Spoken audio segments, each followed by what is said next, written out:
Уламжил ёсоор бид хүмүүст нэг ялангуяа лам хугарах одоо хүмүүстэй зориулж бүгдийн залбирал маань ямар залбирлыг уншдаг вэ? Хэн зохиосон бэлээ? Утга агуулга нь юу вэ гэдгийн талаар бас хэлье. Тэгээд бүгдийн намтраа болохоор бүгдийн маань анхан хэрхэн мэдлүү, хэрхэн тодруулв, ширээнд хэрхэн залав. За тэгээд одоо манай бүгдийн маань хийсэн гол үйл хэрэг маань одоо юу байв? Тэгэхээр одоо нийтийн тоглолын бол 1775 оны 3 сарын 28-ны өдөр мэндэлсэн байна. Тэгэхээр энэ дээр бас нэг уучлаарай нэг бас нэмээд ингэж хэлье. Тэгэхээр энэ өдөр мэндэлсэн. За энэ болохоор Тэнгэр итгэгчийн 40-р он гэж байгаа. Тэгэхээр шар сурж давж амтсан лам юм нэг юм богдын намтрыг шүлгэлсэн намтрыг бичгтээ ингэж шүлгэлсэн байдаг л да. Дээрээс Тэнгэр цэцгсийг давхарлан буулгаж доороос лус тахилын цэцгс өргөж 30 тонны төрлийн биш 30 тонны шувуу одоо богдын тэр банч богдын өргөөн дээр суугаад бүгдээрээ цөмөөрөө ингээд толгойг одоо ингээд дотгош хандуулаад бүгдээрээ ингээд тойрог маягаар ингээд суугаад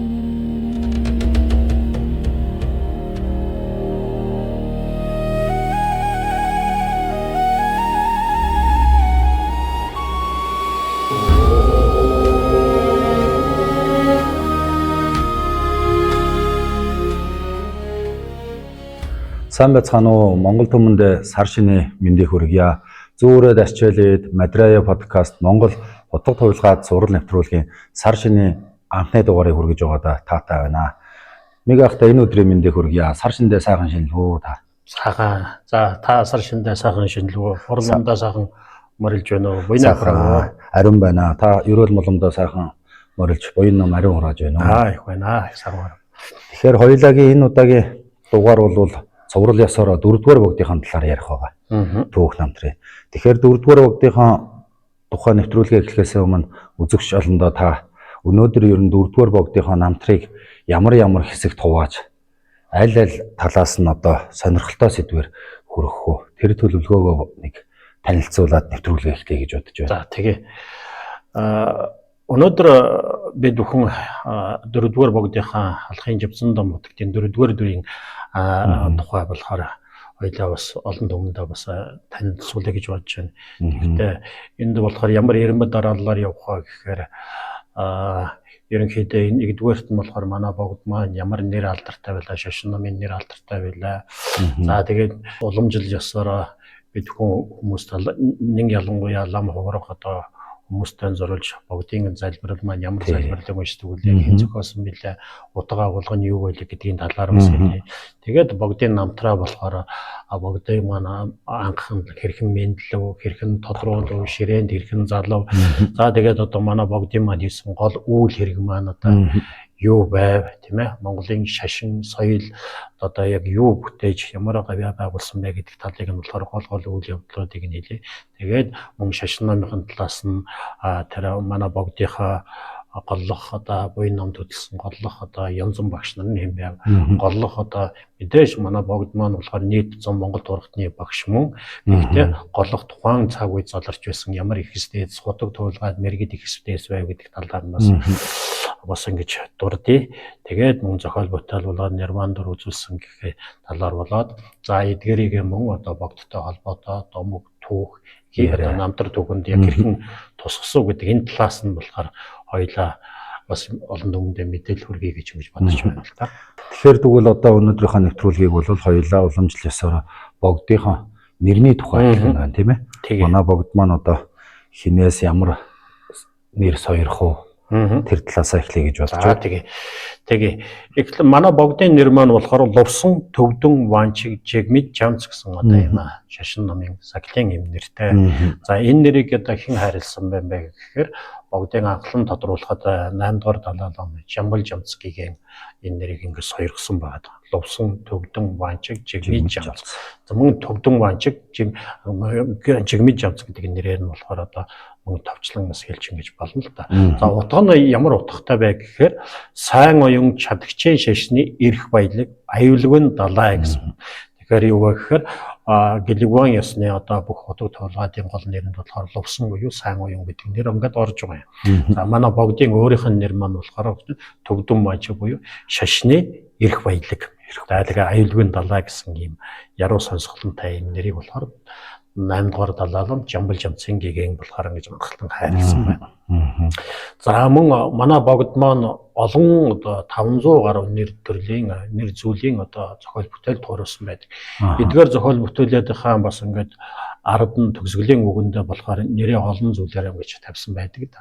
Эндээ зарим тохиолдолд болохоор дондов дорж буюу донид дорж гэдэг нэрийг ингэ тавьсан байдаг. Тэгэхээр энэ маань болохоор мөн манай бас богдын нэр болно. Энэ богдын одоо яг энэ дондов дорж гэдэг нэрийн утга нь болохоор тус бүтээх очир. Язгуурын 5 бурхны нэг дондов буюу дондов бурхны одоо нэр алдартай яг адилханаар юм байна. За доёд дорж гэвэл тус буй очир гэж ингэж орчуулж болно. За энэ нэр алдрыг хэн өгсөн бэ гэхээр Банчин богд Балдан иш одоо гэгээн болохоор сойрхсон байдаг нь Баярчин гэг. За манай богд маань одоо тодроод тэгээ наашгаа Монгол их нутагтаа заларч ирэх тэр замдаа болохоор анхны одоо Янзан багш Жанжаа хотогт Орилбай дорж гэгээнээс ном хүртсэн. За тэгээд анхны одоо лом ховрог тоон ховрогын сагил санваараа ингэж хүртсэн байдаг. Тэгээд тоон ховрогын сагил санваар ингэж хүртэхдээ Жанжаа хотогтоос лувсан гэлэг аравжаа гэдэг ийм сахилын нэр ингэж хүртсэн байна. Лувсан гэлэг аравжаа. Энэ утга нь юу вэ гэхээр сайн оюун сайн буюу маш аривдах гэсэн тийм утгатай. Тэгэхээр манай богд мө түрэн хэлжсэн ёсоор одоо зохиол бүтээлийнхаа ард заримдаа болохоор энэ лувсан гэлэг аравжаа гэдэг нэрийг мөн бичсэн байх нь болохоор ингэж харагдаг л да. Тэгэхээр манай 4-р богд маань бол одоо ном судар дээр тэмдэглэсэн ёсоор бол одоо 3 нэр сойрхож исэн байх нэ гэж ойлгох нь тийм ээ. Тэгэхээр өмнөх дугаарыг маань бас үдсэн улсууд одоо бараг дадал болж байгаа. Манай та бид хоёр бол одоо нэвтрүүлэг болгон дээр одоо Монгол лам нарын уншлага болсон Пунцуг гүсэм гэж номон дээрээс манай богдуудын залбирлын тухай төвдөр нь болон Монгол орчуулгаар нь одоо заавал дурдж байгаа тийм ээ. Тэгэхээр манай 4-р богдын маань одоо залбирал нь бол одоо Пунцуг гүсэм номон дээр ямар 4 шат номоор одоо гарч ийн вэ? За тэгээ 4-р богдын залбирал болохоор бид бүхний уншлаган дээр бол ингэж гарч байгаа. Жавзан лама дамба дойви гон лочин галсан намдан төвчгийг дамби ванчиг жигмид жамцаад жавгон овор журлаа солбоонд гэж бид хүн одоо Пунцуг гүсмийн оруулган дээр уншдаг штэ. За Монгол орчуулга нь юу вэ гэхээр аврал дээд багш жавзан нам амтны итгэл агуй их оюун сайн хувтны удирдаг чадагчийн ариун шашны эрх баялаг аюулгүй далайн аймаг аврал бүхэн хурсны мөн чанар болсонд залбирмөө гэж ингэж одоо утга нь ингэж гарч ирж. Тэгэхээр саяхан уншлаган дээр болохоор манай богдын лувсан төвдөн ванчиг жигмид жамц гэдэг нэр нь болохоор аж. Жишээлбэл одоо 2-р шатн дээр лочин галсан гэдгийн дээр болохоор лувсан гэдэг нь гарч ийн. За тийм ба 3-р шатн дээр дамби ванчиг жигмид жамцоо д гэдгийн жигмид жамц гэхээр дамби ванчиг жигмид жамц гэдэг богдын алдар нь яг бүтнээрээ гарч байгаа үз. Тэгэхээр энэ залбирлыг зохиосон хүн маань юу вэ гэхээр 8-р далаалам болно. 8-р далаалам Жамбал Жамц Жавцандан будагтын дүрийг ингэж тодруулсныхаа дараа энэ залбирлыг ингээд зохиосон байдаг. Тэгэхээр манай Пунцуг гүсэм дээр одоо лам ховрогууд маань одоо ондохтой бол энэ Жавзан лама дамба дойвигон гэж эхэлж байхад бол одоо манай 4-р богдын маань одоо залбирал явж байна гэж ойлгох нь тийм ээ. Тэгэхээр манай 4-р богд маань бол одоо нийтийн тооллын бол одоо хэдэн онд болон ямар жилд хаана мэндэл вэ? Тийм ээ. За манай 4-р богд маань хон жилтэй. Хон жилтэй. За бүр тодруулан хэлбэл 13-р жарны хөгчин хон жилийн хаврын дунд сарын 27-ны үүрээр мэндэлсэн гэж ингэж содор дүгнээр ингэж байгаа. Хөгчин хон жилийн хаврын дунд сарын 27-ны өдрийн үүрээр. За энийг одоо орчин цагийн бид бүхний яг хэрэгэл занснаар аргын тоол тэрвээ шилжүүлээд бол 1775 оны 3 сарын 28-ны өдөр. 3 сарын 28. Энэ чинь 1775 оны 3 сарын 28-ны өдөр гэж таарна шүү дээ. Тэгэхээр жилдээ болохоор өөр ингэж өдрүүдэд таарна л да. Тэгэхээр одоо нийтийн тооллын бол 1775 оны 3 сарын 28-ны өдөр мэндэлсэн байна. Тэгэхээр энэ дээр бас нэг уучлаарай нэг бас нэмээд ингэж хэлье. Тэгэхээр энэ өдөр мэндэлсэн. За энэ болохоор Тэнгэр итгэгчийн 40-р он гэж байгаа. Тэгэхээр энэ дээр яг мэндэлсэнтэй холбоотойгоор бол юу вэ гэхээр өндөр манай богдын маань одоо аав ээж нь ямар хүн байваа гэх юм бол аав нь болохоор гүн соном даш гэж содном даш гэж хүн. Ээж нь болохоор содном балмоо гэж ингэж хүн гэж байна. За зарим намтар дээр уучлаарай содном янжин болмоо. Янжин болмоо гэж ингэж хэлж байгаа. Зарим одоо намтар түүхэн дээр болохоор янжин лам гэж бичсэн байна. Тэгэхээр зарим намтар дээр болохоор балмоо гэж бичсэн, зарим дээр нь лам гэж бичсэн байна. Тэгэхээр ямар ч байсан ээжийнх нь нэр нь болохоор янжин болмоо юм уу эсвэл янжин лам гэдэг нэртэй. За аав нь болохоор хүн содном даш гэж хүн. За энэ содном даш гэж хүн ямар юутай хүн бэ гэхээр манай 4-р богд маань 8-р далай лам жамбал жамцтай садан төрлийн хүн болно. Садан төрлийн хүн бол. Тэгэхээр юу вэ гэхээр одоо энэ содном даш гэж хүн болоо жамбал жамцын болохоор ав гахна гэж болох хүн. Тэгэхээр манай 4-р богд төгдийн одоо 8-р далай лам хоёрлоо яг садан төрлийн хүн. Тийм байна. Садан төрлийн хүн. Жамбал жамц 8-р далай лам бол ах манай богд бол яг дүүн болж таархаар ийм хүн байдаг. Энэ бүх бас нэг содон төв. За мэндэлсэн газар үйл мэдээж одоо бид хүн сайн мэднэ тийм ээ. Төвдөд мэндэлсэн. За бүр тодруулбал жижид гэж ингэж газар ингэж мэндэлсэн гэдэг л дээ. Мэндэлсэн гэдэг. Тэгэхээр богдыг мэдлэгтэй холбоотой бас энэ юу гэдэг бас нэг сонин домог түүхүүдийг болохоор одоо ингэж намтар дээр нь ингэж гардаг л да. Тухайлбал богдыг ингэж анх мэдлэх тэр цагт нь богдын тэр мэдлэх одоо аав ээжийнхэн тэр өргөө байсан газар тийм ээ одоо өргөө гэрн байсан тэр газар ийм тэгшгэн сахан газар байсан гэдэг л дээ. Тэгээ яг богдыг мэдлэх тэр цаг үед бол юу вэ гэхээр хүмүүсийн тэр одоо домог түүх яриагаар бол юу гэж хэлдэг вэ гэхээр тэр мэдлсэн газар нь бусад газраасаа тохоо гэрийн өндөр ийм дэвсэг өндөрлөг өнгөж болсон гэдэг одоо газар нь одоо өргөгдсөн байсан тийм бас домог түүх байдаг л да. Тэгэхээр үүнтэй ингээд холбоотой бол юу вэ гэхээр нэг шар сурж давг жамцсан лам юм нэг юм богдын намтар шүлгэлсэн намтрыг бичгтээ ингэж шүлгэлсэн байдаг л да. Дээрээс тэнгэр цэцгсийг давхарлан буулгаж доороос лус тахилын цэцгс өргөж даруй завсарт нь дөрвөн мохотын солонгоор дахиж дээр доор завсар бүхэнд буйнд олон бэлгдэл гарваа гэж ингэж. Тэгэхээр ходог дагуулгаадыг мэдлэх үед солонго татах цэцэг хэрвээ өвөл цаг бол одоо ингээд цэцэг дэлгэрэх мэтийн одоо сонин гайхамшигт үзэгдэл ингээд гарваа гэдэг юм ходог дагуулгаадын намтар дээр маш их олон гардаг шнэ. Энэ ёсоор нэг тийм юу бас ингэж сонин гайхамшигтай үзэгдэл гарч ирж байна. За мөн яг мэдлэх цагтай холбоотой ингээд домог нь бол юу гэхээр богдыг яг тодруулаагүй байх тэр үед мэдээж аав ээж нь болохоор одоо тэр орон хийдвэр болонгоос эргэл мөргөл хийдэг байсан байна. Тэгээ сэрэ хийдэд очиж ингээд мөргсөн байд. Тэгээ сэрэ хийдэд ингээд очих яг тэр цаг үед болохоор богд бас тэр аав ээжтэй бас ингэж айлцсан гэдэг. Би баруун хийдтэй очимоор байна. Халах нутагтаа очимоор байна гэж ингэж тэр жоохон хөөхөд бас тэгж ингэж хэлж ирсэн. Энэ болохоор тодруулахаас нь өмнөх одоо тэр гигэн утгтын юм нөгөө юм зин тэр одоо зохионгоо үзүүлсний нэг тийм домог түүх байдаг. Нэг ийм зүйлүүд ингэж үзүүлсэн байдаг л та. Тэгэхээр одоо 4-р богдын маань хэдэн настай байхад нь одоо яаж ямар лам ажлын албыг ахлаад тодруулсан бэ? За богдыг ингээд тодруулахад одоо өмнөх одоо 3-р дүрийн богд Нирван дүр үзүүлсний дараа мэдээж Монгол нутгаас одоо дараан дүрийг одоо сунтагшуулахаар одоо хүмүүс болохоор банчин богд болоо далай ламд одоо ингэж айтгал ингээд өргөсөн байдаг л да. Тэгээд яг тэр хүмүүс маань одоо яг ингээд банчин богдтой золгоод хой дүрийг нь одоо ингээд шүүнтгийг ингэж айлтгаж за хой дээр нь хаан залруу ингэж айлтгах яг тэр цаг үед нэг юм сонин домог болсон гэдэг намтар түүхэн дээр байдаг. Тэгэхээр тэр хүмүүс маань яг богдтой одоо банчин богдтой золгоод ингэ айлтгаж явах тэр цаг үед банчин богдын өргөөний дээр нь 30 орчим тонны одоо шувуу. За ингэ зарим түүхэн дээр ангир шувуу гэж байгаа. Зарим түүхэн дээр уйл шувуу гэж байгаа. Уйл гэж бичсэн байдаг болохоор зарим түүхэн дээр одоо галуу шувуу гэсэн байна. Тэгэхээр энэ намтар түүхэн дээр өөр тэр шувууных нь нэр нь болоо. Ямар тач ийм одоо 30 төрлийн одоо тийм 30 тонны төрлийн биш 30 тонны шувуу одоо богдын тэр банчин богдын өргөөн дээр суугаад бүгдээрээ цөмөөрөө ингээд толгойг одоо ингээд дотгош хандуулаад бүгдээр ингэж тойрог маягаар ингэ суугаад тэгээд одоо шууны дуу гаргаж жиргэж байсан гэдэг ингээд.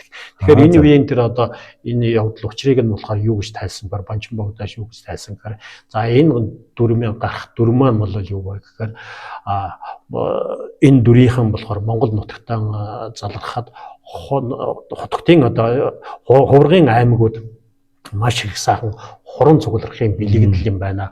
Бүгдээрээ энэ тал талаасаа сайхан хуран цугларч. За энэ ламын энэ худагтын одоо үйл хэрэг нь улам одоо дэвжхийн одоо тийм сайхан бэлэг ирэл цоглоо гэж ингэж бас ингэж айлцсан юм сонин домог байсан байдаг л да. За мөн тодруулахынхаа өмнөхөн богд 2 настай баг үед болохоор энэ нь болохоор хожмоо ингэж бараа болгоч болоод бас шавнартаа гэлсэн байдаг. Би яг тодруулахын өмнө болохоор шин нэг зүүдсэн юу вэ гэхээр энэтхийн тийм 2 азар надад ингэ зүүдэн дээрээд надад авид бурхан отвог нь бурхан шүү дээ тийм ээ. Авид бурхан надад одоо ингэж надад одоо ингэж өргөлөө гэж би ингэж зүудэлсэн ингээд тэгдэг. Тэгээд түүний дараахан дээр зүүдснээр хэдхэн хоногийн дараа одоо дагдан хийж ийж шүү дээ. Жономбийн ясны дагдан хийх болохоор 2 хувраг лам ирээд за энэ болохоор манай одоо дарантын гэгэний нандин шүтэн юм аа гэд авид бурхан буюу отвог бурханыг болохоор богдод өргөсөн гэдэг юм бас юм бодтой тийм нэг домог түүхийг бас ингэж үзүүлсэн. Тэгээд энэ богдод одоо мандал өргөөд бүсэн дүгдэн өргөн тийм ээ. Бүсэн дүгдэнгийнхаа дээр одоо лагшны шүтэн болгож дарантын гэгэний дээр одоо нандин шүтэнийг бас ингэж сойрхож байсан. За энэ ёсоор тэгээд 8 дугаар далаалам за тэгээд одоо банчин богд манай богдыг ингэж тодруулж албан ёсоор ингэж тодруулаад тэгээд ингэ тодруулсныхаа дараа мөн одоо 7 нас өдөртэй байх үед нь болохоор юу вэ гэхээр төвдөөс Монгол нутг руу одоо ингэж залсан ширээнд ингэж залсан. Тэгэхээр одоо бага наснд нь тодруулаад 7 настайд нь бол одоо төвдөөс Монгол нутгтаа залсан байх нь тийм ээ. Тэгээд ер нь 7 настай байх үед болохоор энэ намтар дээр гарч хол цагаагчин үхэр жил гэж байгаа. Тэгэхээр энэ бол 1781 он. За бүр тодруулсан өдөр нь ширээн залсан өдөр нь бол юу бөхөр өвлийн эгэн сарын шинийн 10-ны өдөр их хүрээнд одоо ширээн залж худагтын одоо ширээнд залсан гэж энэ байна. Тэгэхээр одоо манай 4-р угдын маань одоо голлох багш нар нь одоо ямар гэгэнүүд байваа. Тий. Ер нь худаг товлгаан одоо гэхээр болгоно одоо зарим хүмүүс бас ингэж бодно л та анханасаа төрөлхийн одоо тэдгээр хүмүүс манд гоцгоод бусдын одоо ямар нэгэн дэмжлэг хөргөлгүйгээр өөрсдөө эрдэм ном туршдаг мөн чанараа урт төрлөө ингээд сандаг гэж. Гэхдээ болоороо богд маань болоод ингээд заларч исэн худаг альбатор худаг тоглогууд маань бүгд л юу вэ гэхээр нийтийн ёсоор болохоор мэдээж бас буйны садан багш нарыг шүдэж ном эрдэмд ингэж суралцах ёсыг бол заавал үзүүлдэг. Цунд үзүүлсэн байдаг. Тэгэхээр түрүүний хэлсэн ёсоор одоо банчин богдын зохиосон 4-р богдын намтарт болохоор богд гэгэний өөрийн номын ачиг авсан багш нар нэгэд ингээд дэлгэрэнгүй бичсэн байдаг. Түүнийг нь би шууд уншил та. Үүн дээр бол ингэж байна. Богд гэгэний өөрийн номыг ачиг олсон багш нар нь банчин балдан иш. За энэ болохоор банчин богд тийм үү? За нятан лам агван дондов. Зам номон хаан ишвэлжэр гандан ширээд агван зэлтэн. Янзун хомб агван перинлэ. За энэ янзун хомб агван перинлэ гэдэг бол манай богдын яг одоо тодруулсны дараа янзун багшаар болонгоч нь банчин богд далаа ламаас ингэж томилж өгсөн янзун багш. Энэ болохоор гомон хэдийн одоо лам энэ андоо нутгийн хүн энэ гівшлааран бата авган бэрэлээ гэж. За хам номон хаан гişтэрж янзан лувсан гиндан далаалам жамбал жамц. За яг энэ эрмэнд яг тэр номдор гарч байгаа ирэмбэр нь хэлж байгаа юм. Тэгэхээр энэ 8 дугаар далаалам бол жамбал замч. За тэгээд мөн дараа дүрийн банчин богд. Банчин балдан дамбын нам. Жасраа эрэмбоч галсан төвдөн чигмэд дамбээ жансан. Арадан гэгэн арадан номон хаан. Арадан номон хаан лувсан иш дам баравжа. Жанжа оролбой дөрж. За жанжа утгатаас болгоор одоо анхны барма тойрч цаглаа үрдсэн шүү дээ тийм ээ. Жанжа утгат оролбой дөрж. За гандан ширээд гиндэн цэлтэн. Дөвхөн хулгаан лувсан гэлэг жансан. За банчин богдын янзун лувсан дансан. Хам номон хаан жанчуу дөрж. Гачин лам лувсан ширв. Жанжа утгат иш дамбын. Одоо жанжа утгатын дараагийн дүр гарч ирж байна. Иш дамбын. Арадан хам содном дав. Сорж жасна адаш жамц. Ажаа гэгэн лувсан жамин жамц. За ажаа гэгээн гэж болохоор одоо энэ богдын 4-р богдын намтар дээр болохоор ажаа гэгээнийг болохоор Монгол нутагта яг энэ Монгол нутагт бас ингэж уран залаад Ажаагийн болохоор бас ном хурцжсэн. Мөн буцаад эргээд Ажаагийн яг энэ дүрд нь Дүнхрийн ван тэргүүтээ олон номыг болохоор ингэж буцааж одоо энэ гэгээн тусгаалan олон хүн биш ингэ тусгаалan болохоор энэ ван хүртэж исэн юм болохоор харилцан багш болох Ажаагийн болохоор энд гарч байгаа ингээд бас харилцан багш гэж болох олон хүмүүс байна. Харилцан багш. Тэгэхээр бас голлох манай 4-р богдын маань одоо шавнар нь мэдээж халах явцандаа бодох гэсэн учраас Монгол турхтан бүгдээ бидний одоо яг багш гэж бас болно. Гэхдээ энэ дээр яг тухайн 4-р богдыг амьдарч байх тухайн цаг үед ямар хотог товлгаад ямар ихс мэргэд ингээд төвд Монгол одоо нутгийн олон байв гэдгийг нь Банчин богдын дээр зохиосон 4-р богдын намтартыг өгүүлснээр ханчин жанчив дорж дашчил хийдийн түрүү энэ ханчин жанчив дорж гэдэг хүн болохоор манай чинь хүрээний хам ном хаан шүү дээ тийм ээ. Түрүү багш нар гэж болжсэн бас дахиад эргэж ингэж байна. Тийм байна. За дашчил гэдэг нь болохоор лаврын хийдийн дитигийн Ажаагийн гэдэг нь болохоор түрүүний хэлжсэн лувсан жамин жанцгаад Ажаагийн. За жанлан бандит гэдэг нь болохоор өөр Монголын ав хошууны Ария жанлан бандит утгыг хэлж байгаа. Ария жанлан бандит. За Ария жанлан бандит. За тэгээ донхор хутагт лувсан төвдөн банчиг. За багш хам авгаан бэрэл янзан хам мөн бас эргээд ингэ шавсан тийм ээ. Ялгуусан номон хаан, мэрэгэн номон хаан сандуу дорж Эрдэнэ сонж Парила дандар Эрдэнэ ховлгаан жагвар мэрэгэн хотогт ховлгаан гэлэг Эрдэнэ шанзав гомбжов шанзав басан дархан зорж лувсан гончиг зэрэг лам ховлгаан цоржнор байв. За мөн одоо Монголын юунуудаас ноёдуудаас Түшээд хаан Цэдэн дорж Амбан Эпован Юндан дорж. За Юндан дорж гэдэг бол хүрээний нөгөө амбан сайн байсан Юндан дорж тийм ээ.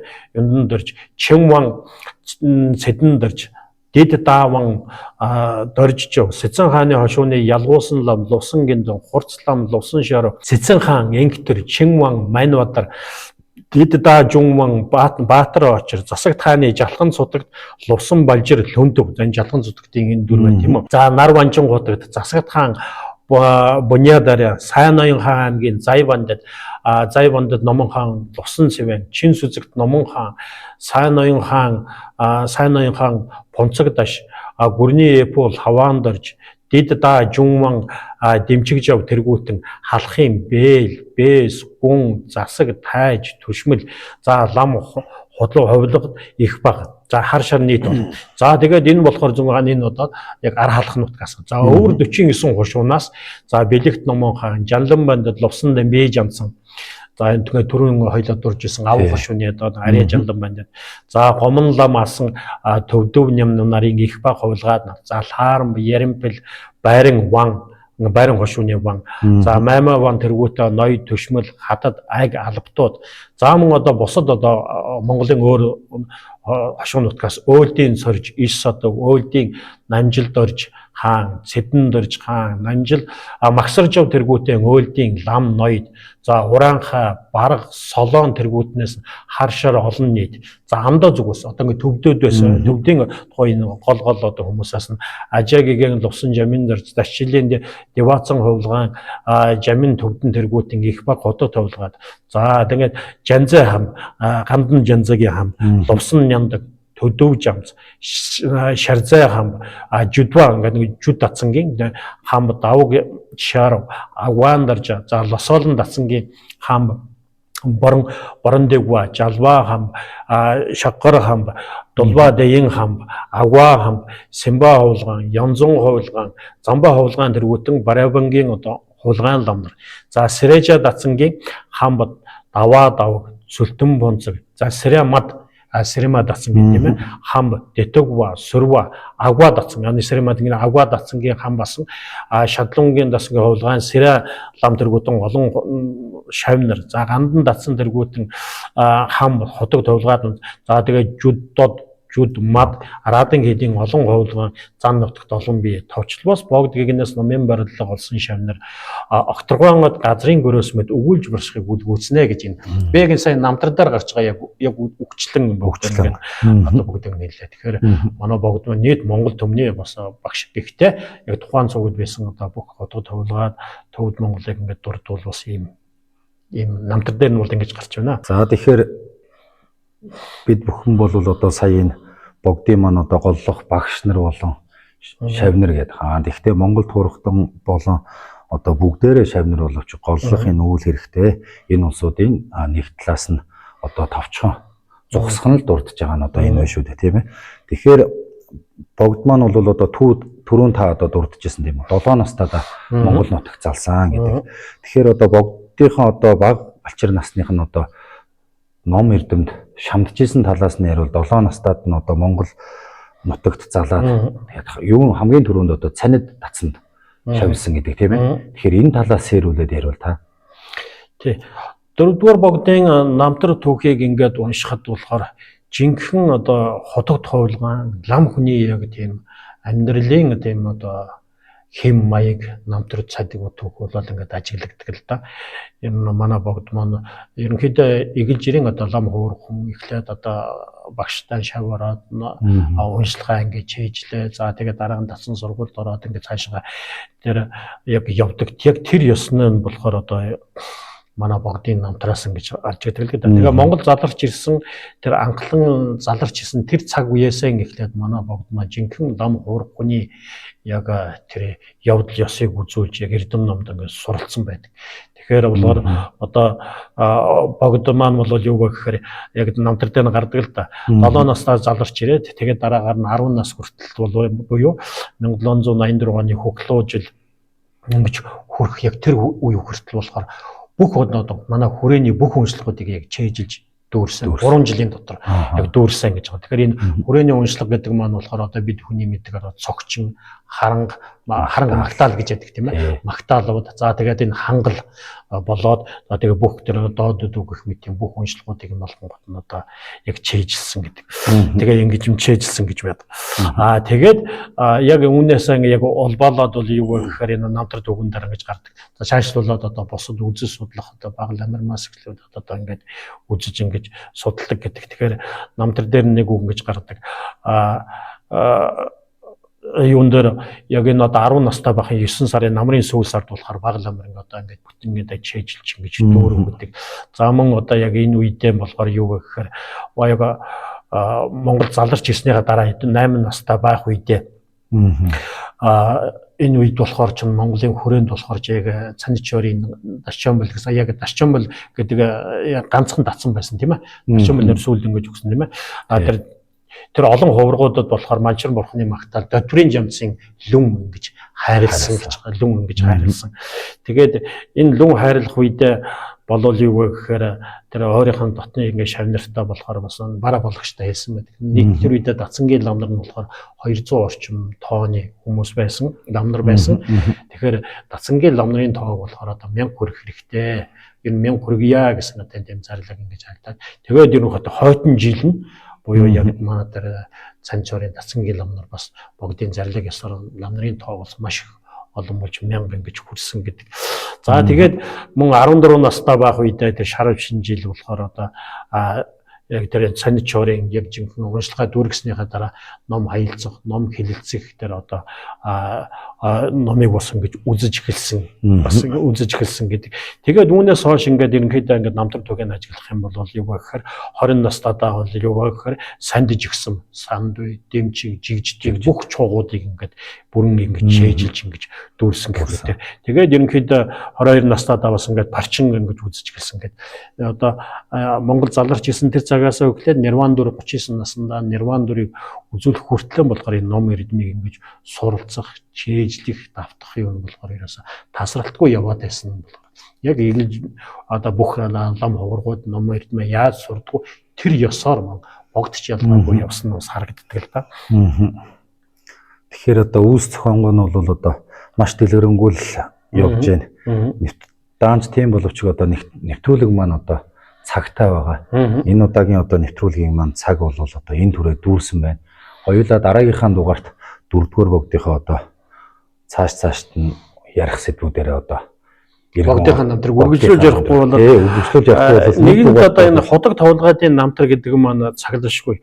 Хэдий манай 4-р богд маань 39 нас өдөр маш богинохон нас өдөр зогссон байгаа боловч тэгэхээр маш их амжилтсан байгаа. Тэгэхээр үүнийг ингээд ярихаар нэвтрүүлгийн цаг бол нэг нэвтрүүлэг байх тухай ерөнхийдөө ярихаар их хэцүү л да.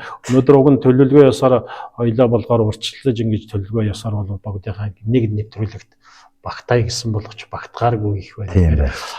Гонч сумын болохоор аврал бол ажилтнууд юм дээр их стейцийн дээр зохионгоо гэдэг маань агуу юм. Тэгэхээр үүнийг болохоор одоо бид хүн нэг нэвтрүүлэгт багтаагаа угаасаа ямар ч боломжгүй байна тийм ээ. Тэгэхээр энэ удаагийн нэвтрүүлэг маань энэ түрээд өндөрлж байна. Дараагийн дугаарт 4-р богдынхаа намтрыг одоо үлдсэн хэсэг буюу үргэлжлүүлэн та бүхэндээ хүргэх болно. Баярлалаа. Баяртай.